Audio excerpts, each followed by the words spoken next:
Kalau umat Kristen mempunyai perspektif itu kan, syaratnya apa supaya mereka masuk surga? Atau masuk dalam kerajaan Allah? Iya. Pertama kan mengakui Yesus sebagai Tuhan dan Juru Selamat, oke kan? Dengan begitu kan mereka bilang mereka pasti masuk surga, Iya. ya kan? Tapi saya mau membukakan lagi di Yesaya pasal 1. Saya ambil dari ayat ke-16 sampai 18, ya. Perikopnya adalah bertobat lebih baik dari mempersembahkan korban. Wow.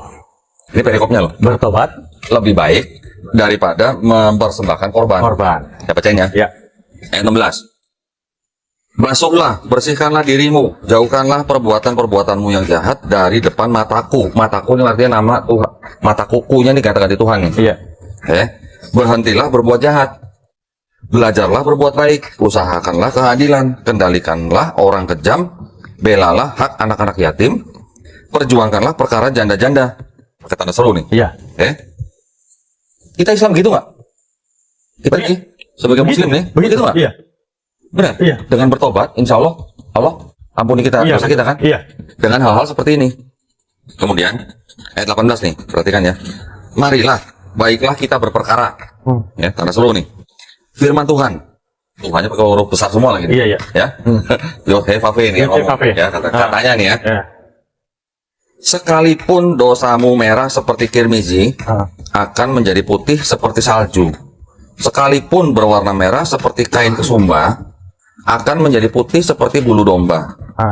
Kalau buat orang awam nih ya, orang awam aja lah. Dosanya Bang Aristo merah seperti kirmizi, Iya. atau merah seperti kain kesumba, Iya. bisa menjadi putih seperti salju, Iya. atau putih seperti bulu domba. Artinya, itu kalau begitu, masih butuh nggak orang yang harus mati di atas kayu salib? Nggak butuh. Hah? Nggak butuh. Nah, terus ini ngomong gimana? Waduh. Ayo, Coba kita tanya Ustaz Yusuf. Tanya Ustaz. coba gimana tadi tuh? Ayat begini gimana? Ya begitu. Rupanya Ustaz juga nggak bisa jawab. Artinya apa? Di dalam zaman Nabi Yesaya sudah jelas, sudah sangat-sangat jelas gitu. Iya. Cara bertobat.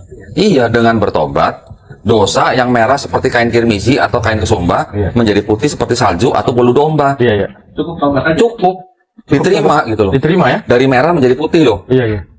Perlu nggak orang harus menebus dosa di atas kayu salib dengan cara mati di salib? Perlu nggak? Nggak perlu. Hah? Nggak perlu. Kalau harus ada orang yang mati di atas kayu salib dengan konsep menebus dosa manusia, berarti ini ayat main-main dong. Iya. Padahal ini tulisannya apa? Firman Tuhan. Tuhannya udah besar semua nih. Yod-Heh-Vav-He ini berarti nih. Nah gitu loh. Itu aja yang tolong. Shalom, kembali lagi bersama saya, Yohanes Talaen. Kali ini kita akan menurunkan firman Tuhan dari Yesaya pasal 1 ayat 10 sampai 20. Dikarenakan ada Pak Doritan. Pak Doritan dia menafsirkan ayat ini dengan ngawur, sehingga perlu kita bahas ayat ini. Yesaya pasal 1 ayat 10 sampai 20 dikatakan, dengarlah firman Tuhan, hai pemimpin-pemimpin manusia Sodom. Perhatikanlah pengajaran Allah kita, hai rakyat manusia Gomora. Untuk apa itu korbanmu yang banyak-banyak? Firman Tuhan, aku sudah jemu akan korban-korban bakaran berupa domba jantan dan akan lemak lemak dari anak lembu gemukan. Darah lembu jantan dan domba-domba dan kambing jantan tidak kusukai. Apabila kamu datang untuk menghadap di hadiratku, siapakah yang menuntut itu daripadamu? Bahwa kamu menginjak-injak pelantaran bait suciku. Jangan lagi membawa persembahanmu yang tidak sungguh, sebab baunya adalah kekejian bagiku. Kalau kamu merayakan bulan baru dan Sabat atau mengadakan pertemuan, aku tidak tahan melihatnya, karena perayaanmu itu penuh kejahatan. Perayaan-perayaan bulan barumu dan pertemuan-pertemuan yang tetap aku benci melihatnya. Semua itu menjadi beban bagiku. Aku telah payah menanggungnya. Apabila kamu menedahkan tanganmu untuk berdoa, aku akan memalingkan mukaku. Bahkan sekalipun kamu berkali-kali berdoa, aku tidak akan mendengarkannya. Sebab tanganmu penuh dengan darah, basuhlah, bersihkanlah dirimu. Jauhkanlah perbuatan-perbuatanmu yang jahat dari depan mataku. Berhentilah berbuat jahat, belajarlah berbuat baik, usahakanlah keadilan, kendalikanlah orang kejam, belalah hak anak-anak yatim, perjuangkanlah perkara janda-janda. Marilah baiklah kita perkara firman Tuhan. Sekalipun dosamu merah seperti krimisi, akan menjadi putih seperti salju. Sekalipun berwarna merah seperti kain kasumba, akan menjadi putih seperti bulu domba. Jikalau kamu menuntut dan mau mendengar, maka kamu akan memakan hasil baik dari negeri itu. Tetapi jika kamu melawan dan merampok, maka kamu akan dimakan oleh pedang sungguh. Tuhan yang mengucapkannya. Saudara yang terkasih dalam nama Tuhan Yesus Kristus, tema yang saya berikan adalah ibadah orang Yehuda ditolak dan pertobatan. Tuhan menolak ibadah orang Yehuda. Orang sering beranggapan bahwa Tuhan selalu mau menerima orang berdoa, berbaik atau beribadah kepadanya, berbakti atau beribadah kepadanya. Tetapi dalam bacaan ini kita melihat bahwa itu salah. Tuhan ternyata menolak ibadah dari orang-orang Yehuda. Bisa lihat dalam ayat 11 dan 13a. Untuk apa itu korbanmu yang banyak-banyak? Firman Tuhan, aku sudah jemu akan korban-korban bakaran berupa domba jantan dan akan lemak dari anak lembu gemukan. Darah lembu jantan dan domba-domba dan kambing jantan tidak kusukai. Jangan lagi membawa persembahanmu yang tidak sungguh, sebab baunya adalah kekejian bagiku. Persembahan orang Yehuda ditolak, dan perhatikanlah bahwa persembahan mereka bukanlah persembahan yang jelek, tetapi sebaliknya persembahan yang bagus. Tetapi persembahan mereka yang bagus ini sia-sia, tidak berarti, tidak berharga di hadapan Tuhan. Mungkin di hadapan manusia persembahan mereka sangat dihargai, tetapi di hadapan Tuhan semuanya sia-sia. Mungkin orang Yehuda mau menyogok Tuhan dengan persembahan ini, tetapi Tuhan bukan seorang yang bisa disogok. Saudara yang terkasih dalam nama Tuhan Yesus Kristus, ketika orang-orang berdosa ada di bawah penghakiman Tuhan, mereka akan dengan lebih mudah dibawa terbang kepada ibadah-ibadah mereka dibanding meninggalkan dosa-dosa mereka dan mengubah hidup mereka.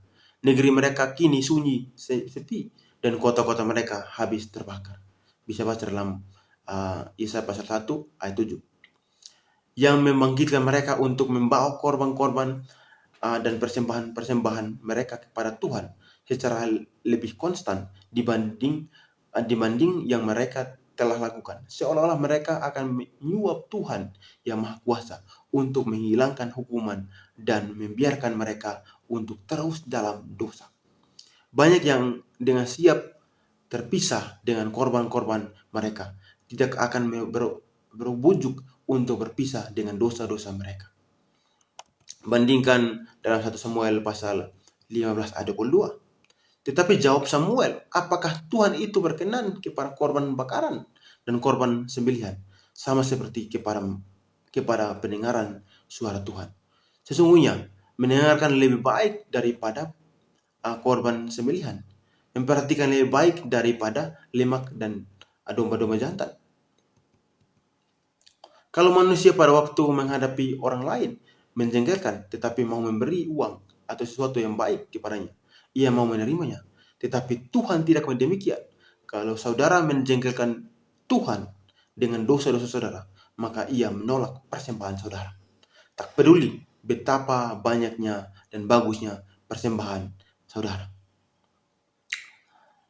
Yesaya pasal 1 ayat 12 dikatakan, apabila kamu datang untuk menghadap di hadiratku, siapakah yang menuntut itu daripadamu, bahwa kamu menginjak-injak pelantaran baik suciku? Tuhan menolak ibadah mereka dan bahkan tak menginginkan mereka datang kepada baitnya. Ayat 13b dan 15 dikatakan, kalau kamu merayakan bulan baru dan sabat atau mengadakan pertemuan-pertemuan, aku tidak tahan melihatnya, karena perayaanmu itu penuh dengan kejahatan. Ayat 14 dikatakan, perayaan bulan barumu dan pertemuan-pertemuanmu yang tetap aku benci melihatnya.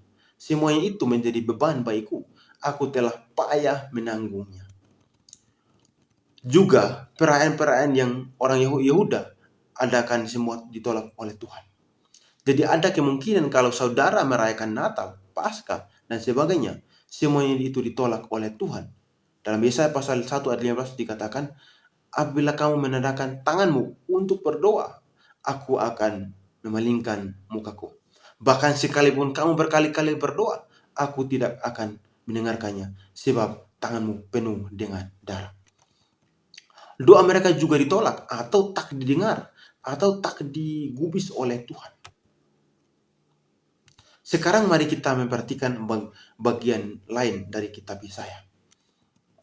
Yesaya pasal 58 ayat 1-4 dikatakan, serukanlah kuat-kuat, janganlah tahan-tahan. Ngeringkanlah suaramu, bagaikan sangkala. Beritahukanlah kepada umatku pelanggaran mereka dan kepada kaum keturunan Yakub dan dosa-dosa mereka.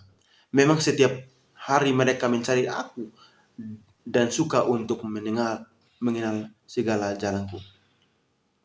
Seperti bangsa yang melakukan yang benar dan yang tidak meninggalkan hukuman Allahnya. Mereka menyatakan aku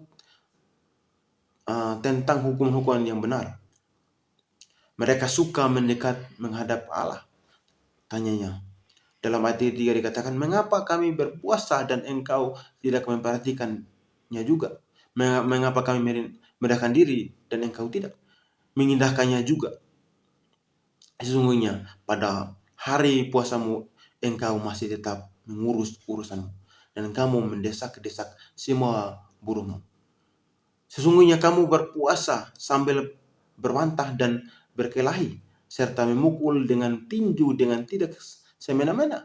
Dengan caramu berpuasa seperti sekarang ini, suaramu tidak akan didengar di tempat yang tinggi. Mereka mendekat kepada Tuhan, belajar firman Tuhan. Tetapi dari kata-kata ini jelas Tuhan tidak menyukai semua ini. Mereka berpuasa dan tidak kelihatannya dilakukan sambil berdoa, tetapi Tuhan tidak mempedulikannya. Ibadah orang Yehuda ditolak karena dosa-dosa mereka. Dalam Yesaya pasal 1 ayat 13 dan 15 dikatakan, dan juga dari Yesaya pasal 58 ayat 3 dan 4 jelas terlihat bahwa ibadah dan doa puasa persembahan mereka ditolak karena dosa-dosa mereka. Ayat 13b, kalau kamu merayakan bulan baru dan sabat atau mengadakan pertemuan-pertemuan atau aku tidak tahan melihatnya, karena perayaanmu itu penuh kejahatan.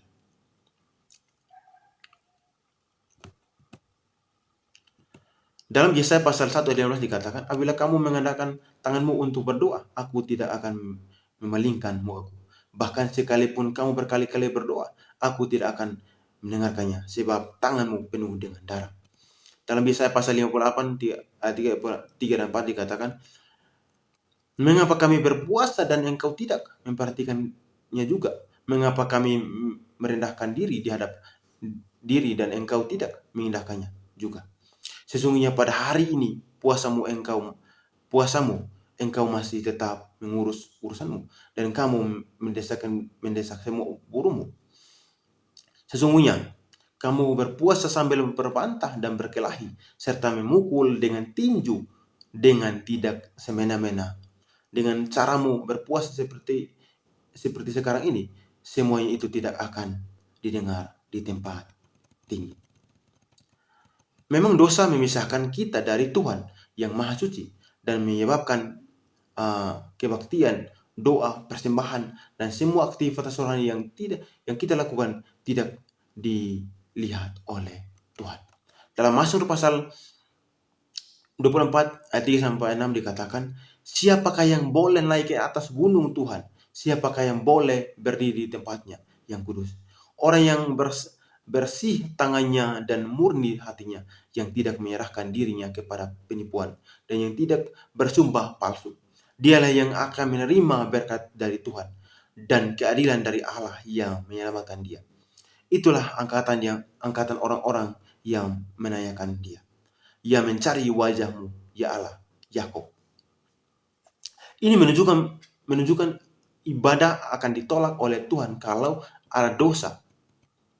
Dalam Matius pasal 5 ayat 23 dan 24 dikatakan, sebab itu jika engkau mempersembahkan persembahan di atas mezbah dan engkau teringat akan sesuatu yang ada dalam hati saudaramu terhadap engkau, tinggallah persembahanmu dan di depan mezbah itu dan pergilah berdamai dahulu dengan saudaramu, lalu kembali untuk mempersembahkan korban itu.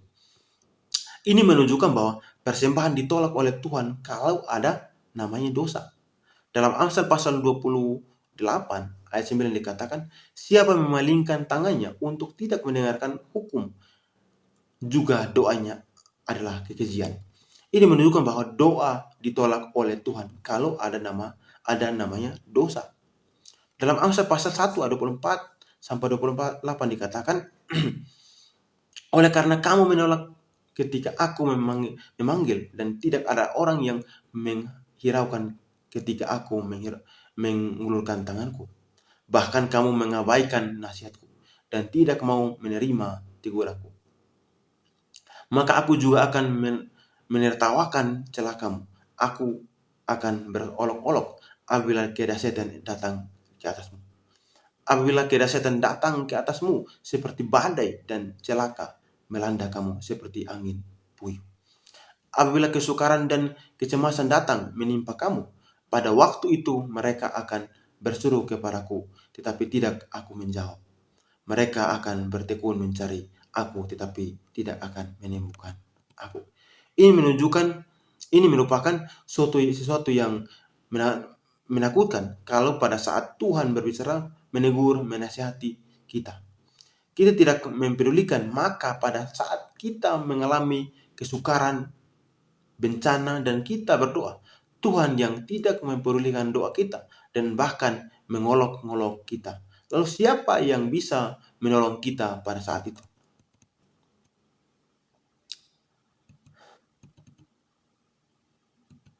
Ada banyak orang-orang yang asing, tidak musuh-musuh baik kuasa agama, tetapi nampak sangat bersemangat akan pertunjukan dan bayang-bayang dan bentuk dirinya.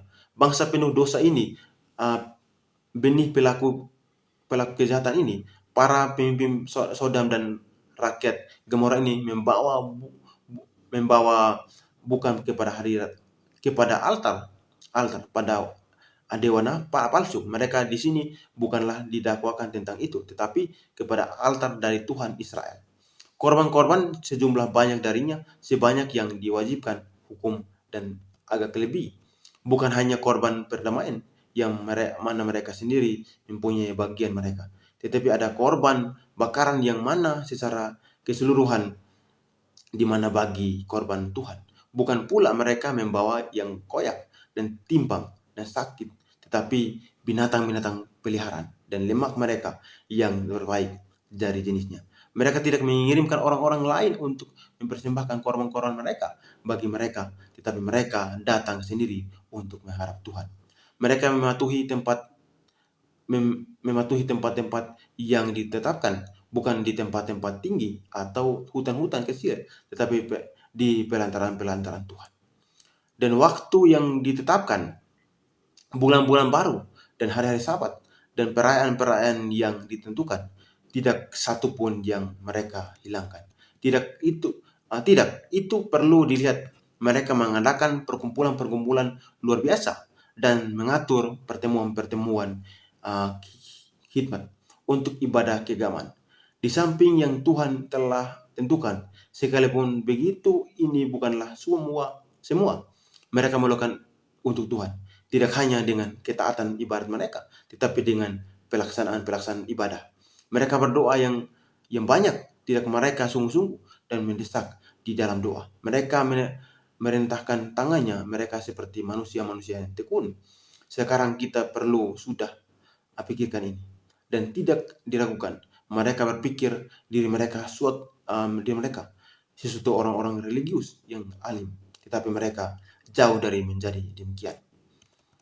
Dosa-dosa orang Yehuda terlihat dari Yesaya pasal 1 ayat 2 sampai 4.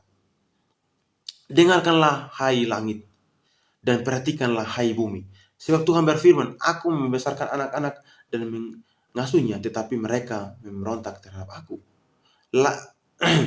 Lembu mengenal pemiliknya, tetapi Israel tidak. Keledai mengenal palungan yang disediakan tuannya, tetapi umatku tidak memahaminya. Celakalah bangsa yang tidak berdosa, kaum yang syarat dengan kesalahan, keturunannya yang jahat-jahat, anak-anak yang berlaku buruk, mereka meninggalkan Tuhan, menista yang Maha Kudus, Allah Israel, dan berpaling membelakangi Dia. Ini bukan hanya menunjukkan bahwa orang Yehuda berdosa, tetapi juga bahwa mereka membalas kasih Tuhan dengan dosa. Amsal pasal 6 ayat 6 sampai 8 dikatakan, hai pemalas, pergilah kepada semut, perhatikanlah lakunya dan jadilah bijak. Biarpun tidak ada pemimpin, pengaturnya atau penguasanya, ia menyediakan roti di musim panas dan mengumpulkan makanan pada waktu panen. Yeremia pasal 8 ayat 7 dikatakan, bahkan burung ragung di udara mengetahui musimnya. Burung tekukur, burung layang-layang, dan burung bangau berpegang pada waktu kembalinya. Tetapi umatku tidak mengetahui hukuman Tuhan. Ini mirip dengan Ulangan pasal 32 ayat 5 sampai 8, di mana Israel dinubuatkan akan membalas kebaikan Tuhan dengan kejahatan dan tindakan meninggalkan Tuhan. Dalam Ulangan pasal 30 ayat 5 sampai 18 dikatakan, berlaku busuk terhadap dia mereka yang bukan lagi anak-anaknya, yang merupakan nada, suatu angkatan yang bengkok dan belat-belit.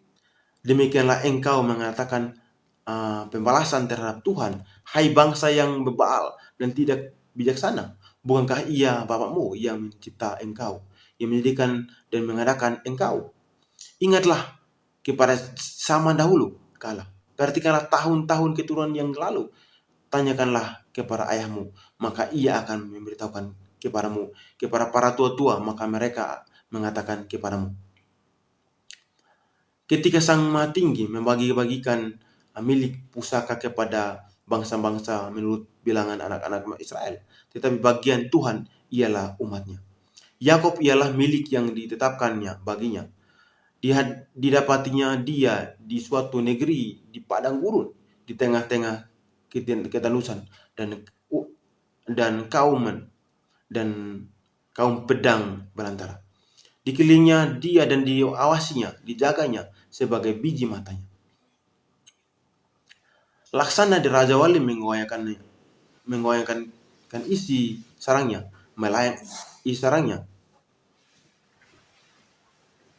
melayang-layang di atas anak-anaknya, membanggakan sayapnya, menampung seekor dan mendudukinya di atas kepalanya. Demikian Tuhan sendiri menuntun dia dan tidak ada Allah asing menyertai dia. Dibuatnya dia berkenan mengatasi bukit-bukit di bumi dan memakan hasil dari ladang dibuatnya. Dia mengisap madu dari bukit batu dan minyak lemak-lemak domba. Domba-domba jantan dari basan dan kambing-kambing jantan menjadi gemukan Yesura dan menentang ke belakang. Bertambah gemuk engkau gendut dan tambah. Dan dia meninggalkan Allah yang telah menjadikan dia. Ia memandang rendah gunung batu keselamatan. Mereka membangkitkan cemburunya dengan Allah asing. Mereka menimbulkan sakit hatinya dengan dewa kekejian. Mereka mempersembahkan korban kepada roh-roh jahat yang bukan Allah. Kepada Allah lain yang tidak mereka kenal. Allah baru yang belum lama timbul, yang kepadanya menenek moyangmu tidak dikentara. Gunung batu yang memperanakan engkau telah kau lalaikan, dan telah kau lupakan Allah yang melahirkan engkau. Tuhan sudah menjadi manusia dalam diri Yesus Kristus dan menderita dan mati bagi saudara. Dengan ini, ia juga saudara menunjukkan kasihnya kepada saudara. Tetapi bagaimana balasan saudara? Apakah saudara mengasihi dia, menaati dia, melayani dia, memuliakan dia, atau sebaliknya? Sama seperti orang-orang Yehuda pada zaman Yesaya, saudara membalas kasih Tuhan dengan meninggalkan dia, dengan berbuat dosa dan sebagainya. Sebutan manusia Sodom untuk para pemimpin mereka dan sebutan manusia Gomora itu rakyat.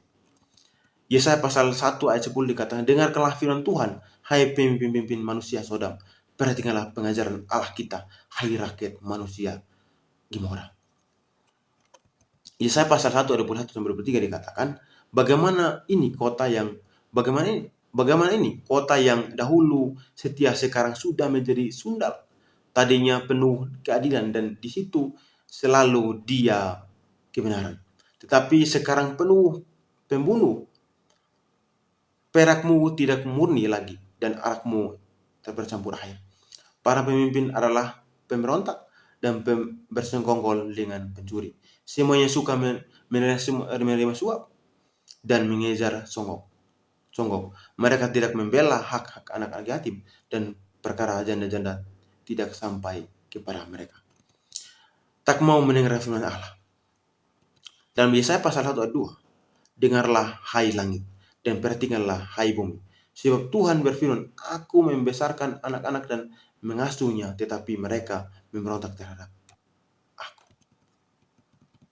Dalam Ulangan pasal 30 ayat 1 dikatakan, pasanglah telingamu hai langit, aku mau berbicara, dan baiklah bumi mendengarkan ucapan mulut.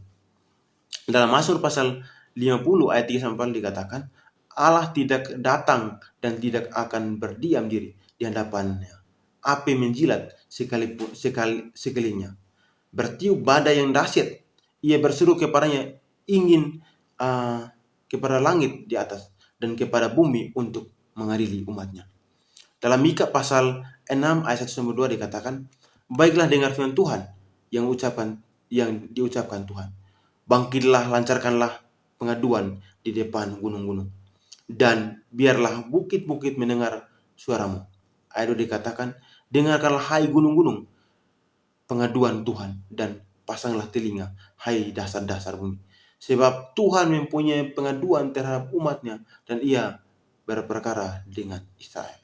Ulangan pasal 30 ayat 9 dikatakan, aku memanggil langit dan bumi menjadi saksi terhadap kamu pada hari ini.